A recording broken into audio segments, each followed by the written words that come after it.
हमारा क्वेश्चन है a uranium-238 nucleus initially at rest emits an alpha particle with a speed of 1.4 into 10 raised to power 7 meter per second. Calculate the recoil speed of the residual nucleus thorium-234. Assume that the mass of a nucleus is proportional to the mass number. ठीक है, तो हमें क्या बोला है कि ये हमारे पास एक यूरेनियम था, यूरेनियम का न्यूक्लियस था। उसमें क्या हुआ, उसने एमिट कर दिया एक अल्फा पार्टिकल और साथ ही साथ थोरियम 224। ठीक है, तो मतलब ये हमारा अल्फा पार्टिकल, ये हमारा थोरियम। तो इसके मास को मैं MTH से रिप्रेजेंट कर देता हूँ और इसके मास को M अल्फा से। ठीक है, तो ये हमारा जो था यूरेनियम, ये डिवाइड हो गया दो मासिस में। और वो दो मासिस कैसे थे? वो दो मासिस हमारे थोरियम और क्या बन गए, अल्फा पार्टिकल।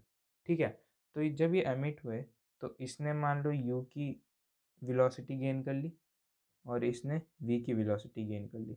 तो जो v वेलोसिटी है, हमें ये बताना है कि v वेलोसिटी कितनी है।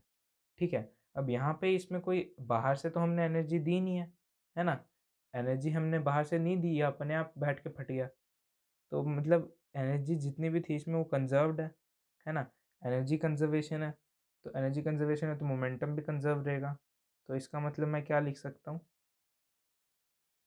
m mass of alpha into velocity of alpha equals to mass of thorium into mass velocity of thorium. अब यहाँ पे देखो, मैंने अपोजिट डायरेक्शन में क्यों लिया, क्योंकि अगर मैं अपोजिट डायरेक्शन में अगर मैं नहीं लेता तो एनर्जी कंजर्व नहीं रहती। ठीक है, तो ये हो गया। अब यहाँ पे अब हमें केमिस्ट्री से पता है कि जो अल्फ़ा पार्टिकल होता है उसका मास 4 am ही होता है ना?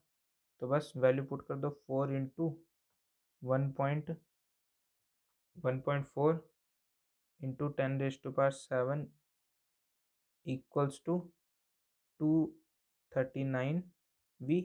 वी की वैल्यू यहाँ से कितनी आ जाएगी सॉल्व करके, 2.4 इंटू 10⁵ मीटर पर सेकेंड। ठीक है, तो ये जो वेलोसिटी आई है ये होगी हमारी रिकॉइल वेलोसिटी। इससे आसान सॉल्यूशन और कहीं नहीं।